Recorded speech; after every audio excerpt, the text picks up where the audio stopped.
Bonjour à tous, j'espère que vous allez bien, c'est Thibaut de la société DM Trading. Aujourd'hui, nouvelle vidéo pédagogique. Je vais vous parler des 3 lectures, des 3 livres qui ont inspiré mon swing trading et qui ont changé ma vision du trading il y a de ça quelques années.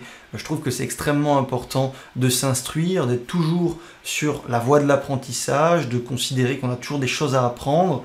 Et donc, 3 livres m'ont vraiment inspiré et ont changé ma vision du trading. Évidemment qu'il y en a plus que ça. Effectivement, ça a un prix. Souvent, les livres essentiellement américains se situent entre 30 et 55 euros pièce. Donc, c'est un investissement. Mais voilà, tout investissement est bon à prendre. C'est des notions que vous allez garder dans la durée. Voilà. Donc laissez un gros pouce bleu avant de partir sur les 3 lectures qui ont inspiré et qui ont changé ma vision au trading. Je vous invite à laisser un gros pouce bleu, un commentaire si vous avez des questions, si vous voulez parler de quoi que ce soit. Et puis abonnez-vous puisque certains d'entre vous sont pas abonnés à la chaîne et visionnent quand même notre contenu. Donc pour ne rien rater, abonnez-vous. Allez, c'est parti. Alors, le premier livre que je veux vous conseiller, c'est un livre de William J. O'Neill, sûrement un des traders et investisseurs les plus connus de son époque, qui malheureusement vient de décéder il y a de ça quelques mois. Quelqu'un qui a vraiment inspiré beaucoup de traders, dont moi-même, beaucoup de traders américains. Et d'ailleurs, les livres que je vais vous conseiller juste après le livre de William O'Neill, ce sont des traders qui ont suivi ses traces et qui ont extrêmement performé, et qui ont donc à leur tour transmis leurs compétences et écrit des bouquins. C'est une chose qui est vraiment intéressante puisqu'on a une transmission du savoir et au fur et à mesure des stratégies qui sont peaufinées selon les différentes affinités et profils des traders. Vous allez le voir, ils sont tous différents. Il y a des concepts similaires, mais ils sont tous différents.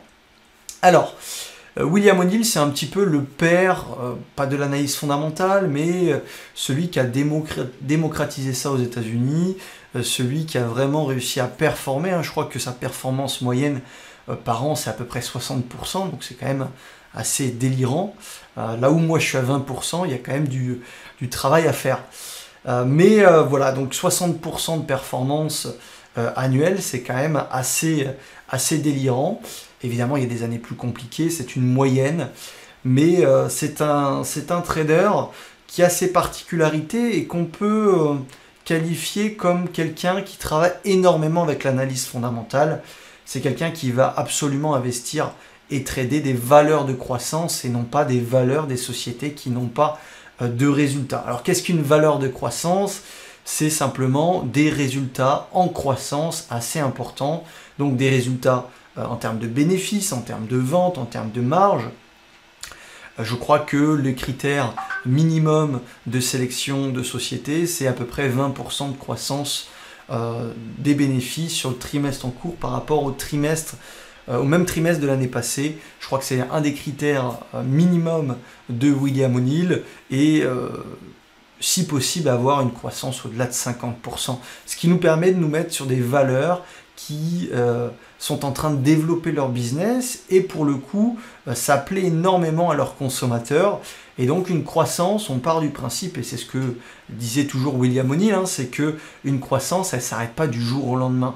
Si on a un trimestre, 2 trimestres de croissance forte, et ben souvent ça va continuer sur les trimestres qui vont suivre, sur peut-être 3, 4, 5, 6, 10 trimestres d'affilée, et c'est ce que va rechercher William O'Neill, des valeurs de croissance qui va pouvoir accompagner en suivi de tendance. Alors vous allez le voir, tous les traders et les livres que je vais vous annoncer aujourd'hui, ce sont des livres qui font simplement du suivi de tendance. Ne cherchez pas à faire du contre-tendance, à rechercher le point bas, c'est évidemment la plus grosse erreur qu'on puisse faire sur les marchés boursiers. Le but, c'est vraiment d'accompagner un train qui est déjà en mouvement, un actif qui est déjà sous accumulation de la part des institutions. Et voilà pourquoi, en fait, entre autres, William O'Neill recherche des valeurs de croissance, puisque c'est un catalyseur, donc les résultats trimestriels ou les résultats annuels, qui va pousser à l'achat les institutions. C'est le catalyseur qui va pousser à l'achat les institutions. Évidemment qu'il y a d'autres catalyseurs comme des partenariats, des fusions, des nouveaux produits, mais finalement, le nerf de la guerre, c'est faire de l'argent quand on a une société. Et donc, c'est ce que va rechercher William O'Neill, une croissance de ses bénéfices. Attention, il y a vraiment une différence entre une société qui est rentable, qui est extrêmement rentable, et une société qui est une valeur de croissance. On peut très bien avoir des sociétés qui sont hyper rentables et qui vont stagner en bourse. Pourquoi? Parce que finalement, elles ont atteint un certain seuil de rentabilité, elles n'arrivent pas à croître suffisamment pour dépasser ces seuils-là. Okay, donc elles sont extrêmement rentables, peuvent faire peut-être des centaines de millions de dollars, des milliards de dollars par an, mais il n'y a pas de croissance des bénéfices importante. Là où une valeur de croissance va croître ses bénéfices de trimestre en trimestre, et donc va passer peut-être de 100 millions de bénéfices à peut-être 200 millions, 250 millions, 500 millions, 1 milliard, 1,5 milliard, etc. Attention de bien distinguer une valeur de croissance et une valeur qui est rentable. Ce sont deux choses différentes. Évidemment que la valeur de croissance est rentable, mais la valeur de rentable n'est pas forcément une valeur de croissance. Donc William O'Neill, il part du principe que ce qui fait bouger un actif, c'est vraiment les fondamentaux et ses résultats, cette valeur de croissance. Donc ce qu'il va faire, c'est qu'il va chercher des valeurs de croissance et va essayer de les accompagner en suivi de tendance via des setups finalement assez basiques comme la cassure d'une latéralisation, la cassure d'une tasséance, la cassure d'une figure de contraction de volatilité, toutes les choses que finalement tout le monde peut trader et arrive à trader. Simplement, il ne le fait pas sur n'importe quel actif, il le fait sur des actifs qui sont des valeurs de croissance, mais qui ont également une force relative, donc une vitesse et un momentum assez important, puisque vous avez là aussi des valeurs de croissance qui ne bougent pas sur les marchés financiers. C'est bien d'avoir des bons fondamentaux, mais il faut que ça soit pricé par les institutions. Donc, deux choses. Une valeur de croissance, de la vitesse, et après, on recherche un setup de prise de position comme une latéralisation. Voilà ce que fait William O'Neill pour résumer un peu ses investissements et son trading. Alors, vous allez le voir dans les prochains livres, des traders qui ont été vraiment inspirés de son expertise et de son expérience, de son vécu. Lui ne tradera uniquement des valeurs qui ont des résultats, une valeur de croissance. Mais certains vont se contenter du prix, voilà, parce que on peut considérer que tout est dans le prix. Et c'est une variante entre les livres que je vais vous montrer maintenant, de William O'Neill, et éventuellement le livre de Marc Minervini. Okay, donc William O'Neill considère que les fondamentaux, c'est ce qui fait bouger le prix. Derrière, il faut la confirmation que les institutions price cette information, donc de la vitesse, du momentum, et derrière, on recherche des points d'entrée. Et la spécificité de William O'Neill, c'est qu'il va se concentrer sur quelques stocks, quelques actions, et il va porter ses positions quelques mois, voire peut-être une bonne année. Okay, là où certains traders, d'autres styles de traders, vont porter les positions que quelques semaines, peut-être un mois et demi, 2 mois, grand maximum. Lui, 1 mois, 2 mois, c'est le minimum pour porter ses positions, puisqu'il recherche des mouvements de fond. Donc, William O'Neill a écrit donc How to make money in stock, donc comment faire de l'argent sur les actions, et ça a été écrit sur plusieurs versions. Vous avez cette version-là en rouge, qui est vraiment intéressante, qui reprend les éléments essentiels du livre de William O'Neill, donc qui a été réécrit, je crois, si je ne dis pas de bêtises, et qui est un petit peu imagé. Hein. Vous pouvez voir, il y a certains graphiques qui sont indiqués et annotés de la part du rédacteur pour montrer un petit peu l'approche de William O'Neill. William O'Neill, son approche, elle se résume en un mot, CANSLIM, C-A-N-S-L-I-M, et ça permet d'avoir pour chaque lettre une notion, un critère de sa méthode. Okay, et donc, c'est vraiment un livre qui est intéressant. Maintenant, il l'a fait sur plusieurs exemplaires. Pour ceux qui ne savent pas parler anglais et donc qui ne peuvent pas lire ce bouquin en rouge, vous avez la version française. Comment gagner avec les actions, hein, qui est intéressante, moi que je trouve beaucoup moins pertinente du fait de la traduction, mais qui est relativement intéressante. On apprend quand même beaucoup de choses. Maintenant, si vous parlez anglais, je vous conseille uniquement d'acheter les livres en anglais, puisque la traduction est des fois un petit peu mal faite, un peu foireuse. Donc ça, c'est la version française. Et ça, c'est une des versions américaines. Vous le voyez ici sur mon partage d'écran que vous avez plusieurs versions qui ont été faites de How to Make Money in Stocks de William O'Neill. Vous avez la version rouge, la version verte. Donc moi j'ai la version rouge, mais j'ai surtout la version orange. Et moi, si je devais vous en conseiller une seule, c'est la version orange. Pourquoi? Simplement parce qu'il y a une bonne centaine de pages avec des annotations. Et mine de rien, quand on lit un livre, on retient qu'une partie des informations. C'est pour ça qu'il faut le relire plusieurs fois. Et les annotations sur des graphiques, ça permet vraiment d'appliquer la théorie et de mettre en image toute la théorie sur quelque chose de concret. Donc si vous voulez acheter un bouquin, je vous conseille d'acheter celui-là. Il vaut 22 € en brochet, si je ne dis pas de bêtises. Ok. Et ça vaut toutes les formations gratuites sur Internet. Évidemment, il faut le lire correctement, il faut le relire. Il y a beaucoup de choses hyper intéressantes. Et c'est un des livres qui a inspiré mon trading vraiment énormément. J'ai eu plusieurs fois cette version au début, la version française au début, et il y a de ça un an et demi, j'ai acheté la version orange, et c'est vraiment le meilleur achat que j'ai pu faire. Voilà. Parce que, comme je vous le disais, il y a une centaine de graphiques annotés avec la force relative, la lecture des volumes, les patterns que recherchait William O'Neill, etc., etc., les fondamentaux. Voilà, c'est quelque chose qui est vraiment intéressant, et vous allez voir quand même que c'est un trading qui donc de valeur de croissance qui se doit d'être tenu sur la durée, c'est-à-dire on prend une position et puis on la tient sur 2 mois minimum. Ok. Là où vous allez voir que sur d'autres types de trading, on peut appliquer le même concept, mais à plus court terme, pour capter vraiment des écarts en swing trading. Vous voyez, il y a plusieurs annotations un petit peu partout, et c'est vraiment un bouquin hyper intéressant que je vous invite à lire et à relire. Donc voilà, j'en ai 3 versions à la maison. Je ne vais pas acheter le vert, ça suffit. Il y a même le bleu, la version bleue. Donc c'est vraiment un de mes bouquins favoris, parce que ça vous permet de comprendre l'importance de l'analyse fondamentale quand vous faites du swing trading. Et voilà. Voilà pour le premier livre, celui de William O'Neill, How to Make Money in Stocks, disponible sur Amazon à peu près à 22 € ou à 31 € ou à 20 € ici. Ok. Je vous conseille évidemment la version orange, et pour ceux qui ne savent pas lire l'anglais, vous contenterez de la version française. Évidemment, vous pouvez acheter les deux. Au début, j'avais peur que mon anglais soit... ça il y a un petit moment sur le blanc, donc que ce soit un peu limite. En fait, on s'y fait. Ça demande juste beaucoup plus d'efforts, beaucoup plus de concentration, beaucoup plus de temps. Mais vous pouvez le lire en français et prendre juste le orange pour avoir les annotations, ok, sur les graphiques, que vous pouvez tous comprendre, j'imagine. Voilà pour How to Make Money in Stocks de William O'Neill, un des meilleurs livres, je pense, sur le marché. On passe au suivant.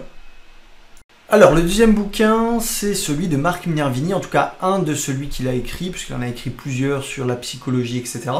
Mais c'est Trade Like a Stock Market Wizard, How to Achieve Performance in Stock in Any Market. Donc, trader, si vous voulez, comme un sorcier des marchés financiers, et comment arriver à surperformer les actions dans n'importe quel marché. Donc, c'est un trader qui a été beaucoup influencé par William O'Neill, donc le trader que je vous ai indiqué juste avant, mais également par Jesse Livermore et par Stan Weinstein, Larry Hite, etc. Donc des traders qui sont passés avant lui, qui sont aujourd'hui soit âgés ou décédés malheureusement. Et c'est une transmission du savoir, si vous voulez. Non pas qu'il ait été coaché en individuel par ces personnes-là, mais de par leurs travaux écrits, a pu s'inspirer de tout ça et vraiment de peaufiner leur méthode pour avoir une méthodologie assez propre à lui. Donc Marc Minervini va travailler comme William O'Neill des valeurs de croissance, mais pas que. Il peut aussi s'intéresser à des valeurs qui n'ont pas du tout de résultats. Par contre, le critère qui est important et qui vraiment va le faire aller sur une valeur ou pas, c'est un critère de vitesse. Ça, c'est quelque chose qu'on retrouve sur tous les traders. William O'Neill avait beau trader uniquement des valeurs qui avaient des résultats assez importants et donc des valeurs de croissance. il se concentrait également sur la vitesse d'un actif. Si vous n'avez pas la confirmation que les institutions sont là derrière pour pousser et pricer le titre, eh ben, vous n'avez pas intérêt à être sur l'actif puisque vous serez tout seul. Donc, Marc Minervini, c'est un peu différent de William O'Neill. Il peut se permettre d'aller sur des actifs qui n'ont pas des bons fondamentaux, mais le critère numéro 1, c'est évidemment la vitesse. Un actif qui surperformance en termes de vitesse et qui va venir accompagner dans une stratégie de suivi de tendance. Alors, vous le remarquerez, hein, que ce soit William O'Neill ou Marc Minervini, les deux ne font jamais de contre-tendance, les deux font du suivi de tendance.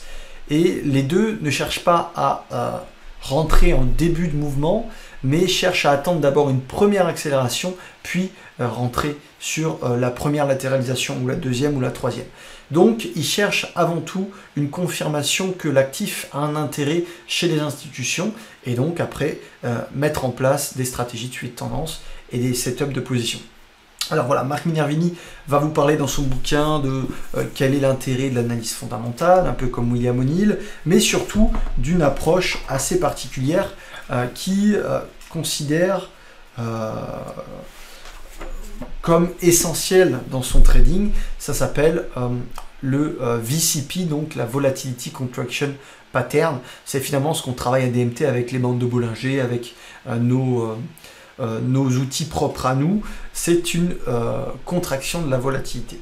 Alors la contraction de la volatilité, elle peut prendre différentes formes, elle peut être indiquée de différentes manières, comme avec les bandes de Bollinger, l'indicateur qu'on a fait coder à la maison et que vous avez accès si vous avez une formation chez nous, des screeners qui détectent ces contractions de volatilité. Bon bah lui c'est pareil, il travaille des contractions de volatilité, ce qu'il appelle VCP, et qui lui permet de rentrer quand l'offre est au plus faible, quand l'offre s'est tarie et que vous avez du coup un niveau pivot qui est sur le point d'être franchi, et c'est un niveau de bascule qui va entraîner potentiellement une accélération d'un actif de façon explosive. Donc c'est vraiment une de ses caractéristiques. Là où William O'Neill parle de contraction de volatilité lui aussi, mais pas que, ça peut être une cassure standard de dernier plus haut. Marc Minervini, lui, va se concentrer uniquement sur la contraction de la volatilité. Ok, c'est un trader du coup qui a fait énormément d'argent sur les marchés américains, qui a fait des années à plus de 300% de performance. Donc on parle du haut du panier évidemment, hein. Vous déjà si vous arrivez à atteindre 10, 15, 20% de performance régulière chaque année, c'est déjà une belle performance. Il y a son compère de voyage qui s'appelle Mark Ritchie. D'ailleurs son père était un grand financier hyper reconnu, mais son fils, donc Mark Ritchie II, est un ancien élève de Marc Minervini, et donc travaillent tous les deux ensemble pour proposer des services de signaux et de formation. Alors je vous mets en garde, c'est hyper cher, c'est au-delà de 5 000 € par formation, et puis c'est tout en anglais, donc pour ceux qui ne parlent pas en anglais, ça sera compliqué. Le livre est uniquement en anglais, se lit très bien, si vous avez un minimum de base en anglais. Évidemment il faut prendre du temps pour le lire, voilà, il y a des annotations, mais c'est hyper complexe. Il démonte également quelques principes dont tout le monde parle, comme le PE ratio, voilà, donc comme quoi ça n'a pas d'importance, puisqu'une valeur de croissance ou une valeur qui cartonne aura souvent un ratio assez élevé. Donc le principe d'acheter un PE, un PI assez faible, pour lui c'est du bullshit. Effectivement, quand on regarde un petit peu toutes les actions qui ont extrêmement performé, ben, se trade à 20 fois, 30 fois, 40, 100 fois leur PI. Donc voilà, après ça ne veut pas dire évidemment que le ratio ne fonctionne pas, mais voilà, il y a des notions qu'il déconstruit dans son livre et qui sont assez intéressantes. Et je vous invite à le lire. Donc Marc Minervini travaille avec Mark Ritchie, deux traders de renom. Mark Ritchie a été l'élève de Marc Minervini, a réussi à faire 25 millions de $ sur les marchés en à peu près une quinzaine d'années. Tous deux travaillent avec la contraction de volatilité sur des stratégies de suivi de tendance avec un minimum de vitesse, un minimum de momentum. Donc on voit que finalement les deux ont une approche plus ou moins similaire, si ce n'est que l'un va privilégier des valeurs de croissance avec de la vitesse, alors que l'autre va privilégier évidemment les valeurs de croissance avec de la vitesse, mais peut travailler des sociétés qui n'ont pas de résultats si elles ont de la vitesse. Tous travaillent des latéralisations.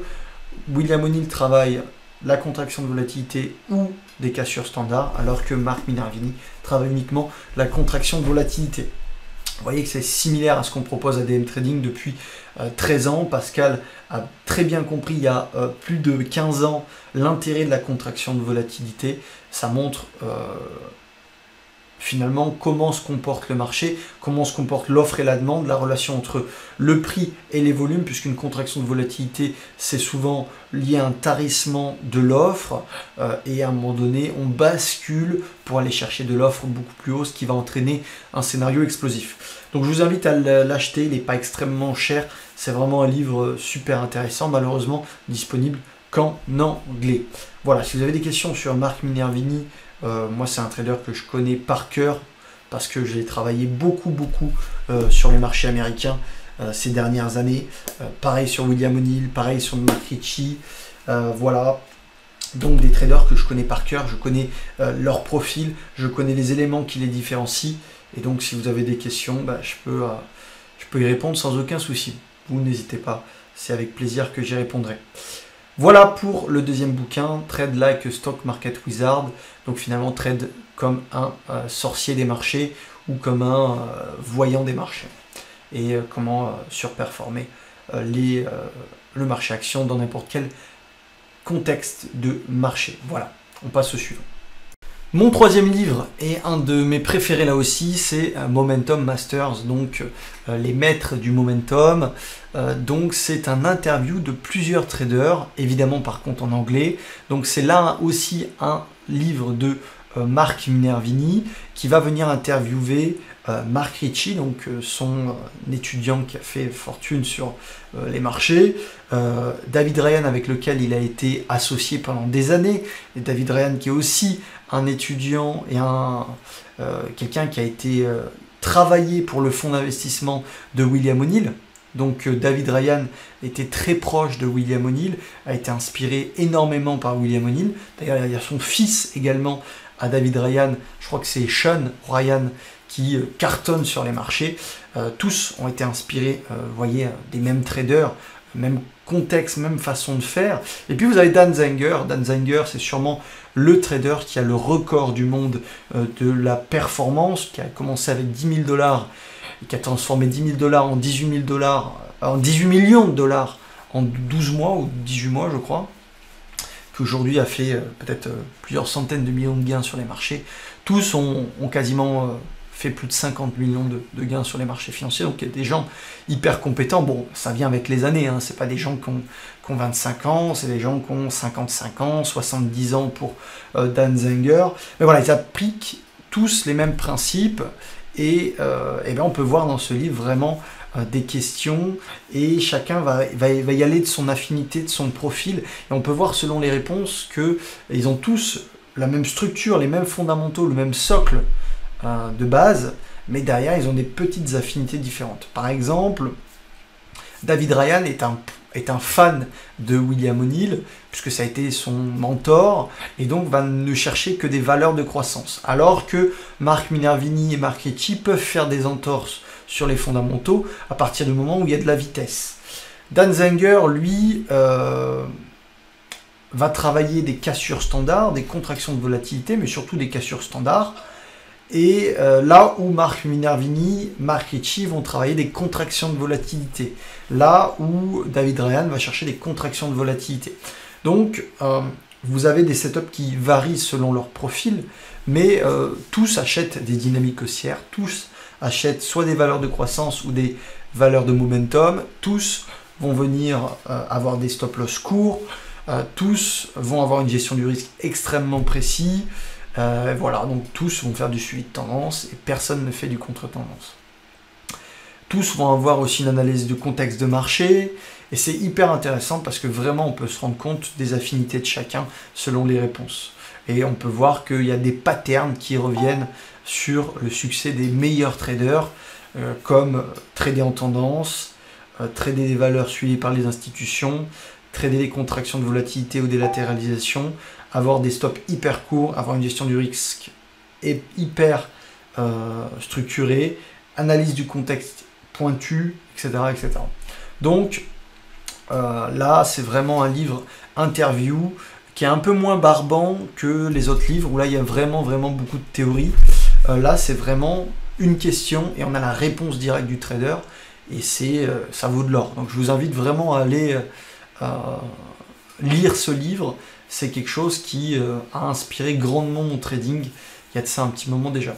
Donc, je le relis régulièrement. Si vous pouvez avoir la version reliée, moi j'adore le papier, donc n'hésitez pas. C'est vrai que 70 balles, c'est pas rien, mais c'est mes 3 livres préférés. Donc si je vous les propose, c'est vraiment qu'il y a de la valeur dans ces bouquins-là et que vous ne serez pas déçus.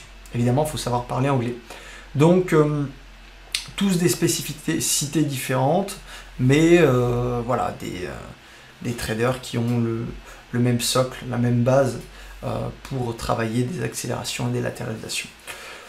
Voilà, je ne sais pas si on peut dire grand chose de plus, je ne l'ai pas du coup en format papier, j'aurais pu vous montrer, c'est sous format de questionnaire, et chacun à leur tour vont venir répondre. Donc vous avez sur le contexte de marché, vous avez sur l'analyse, vous avez sur le point d'entrée, vous avez sur la gestion, vous avez sur la distance du stop loss, vous avez aussi comment gérer des pertes, parce que ces traders-là, il faut vous enlever le bullshit qui est raconté à longueur de journée sur les réseaux. Ces traders-là perdent 70% du temps. Voilà, c'est un fait, ces traders-là perdent 70% du temps. Je perds aussi 70% du temps et pourtant, j'essaye tous les ans de faire au moins 20% de performance. Okay, c'est un fait en swing trading. Il faut arrêter de chercher et de vouloir trader avec des taux de réussite de 80%. Évidemment qu'il y a des moments où ça sera plus simple, où on va venir avoir des taux de réussite assez élevés, mais en termes de moyenne, ça s'équilibre pour avoir des taux de réussite assez faibles, hein, disons entre 20 et 40% maximum. Donc il faut bien assimiler la perte et c'est vraiment ce qui fait leur force. C'est pas qu'ils sont meilleurs pour détecter les opportunités, ils ont évidemment une expertise qui est peut-être plus poussée que le commun des traders, mais ils ont surtout une gestion du risque et c'est pour ça que j'insiste dans mes vidéos sur YouTube et avec les clients sur la gestion du risque et le fait d'avoir des stop loss courts, puisque ça permet de se tromper beaucoup de fois et quand ça passe, on va venir aller chercher des risk assez importants. Donc je vous invite à vraiment le commander, c'est un livre qui est à lire et à relire sans modération. C'est vraiment une dose d'expérience qu'on prend et qu'on assimile en quelques heures de lecture. Voilà. Là aussi, si vous avez des questions, je connais par cœur David Ryan, Dan Zenger. C'est des gens qui travaillent plus ou moins de la même façon avec des spécificités différentes. Dan Zenger, c'est celui qui est le plus agressif en termes de stop loss. Bon, du fait qu'il ait énormément de capitaux sous gestion, il ne va que sur des grosses boîtes du type Nvidia, etc. Parce qu'il ne peut pas rentrer 50 000, 100 000, 200 000 actions sur n'importe quel actif. Problème de liquidité oblige, mais voilà, vous avez pas ces liquidités-là, donc vous avez un avantage considérable par rapport à eux, c'est-à-dire que vous pouvez aller sur des actifs qui ont du momentum et qui ne se traitent pas à 50 ou 20 millions de shares tous les jours. Ça peut trader 1 million d'actions par jour, ça nous suffit largement. Donc je vous invite vraiment à profiter de cet avantage qu'ont les petits comptes en dessous de 1 million de dollars, c'est considéré comme un petit compte. Vous allez sur des actifs qui ont du momentum et qui n'ont pas forcément beaucoup de volume, minimum, enfin évidemment un minimum de volume, mais ce que je veux dire par là, c'est que vous allez être sur des actifs qui ne sont pas encore bien pricés par les institutions, et donc c'est là qu'on peut faire des grosses performances. Voilà, donc pour récapituler, William O'Neill, c'est un trader, c'est le père de l'analyse fondamentale. Donc il travaille uniquement des sociétés de croissance avec de la vitesse. Sa façon de rentrer en position, c'est contraction de volatilité ou simple cassure. Marc Minervini travaille à la fois des valeurs de croissance, mais aussi des valeurs qui n'ont pas de bons résultats. Il faut évidemment qu'il y ait de la vitesse, du momentum, et il travaille avec du setup de contraction de volatilité. Pareil pour Marc Ritchie. Ça leur permet d'avoir des stops courts et des scénarios explosifs. C'est ce qu'on travaille à DM Trading. David Ryan, David Ryan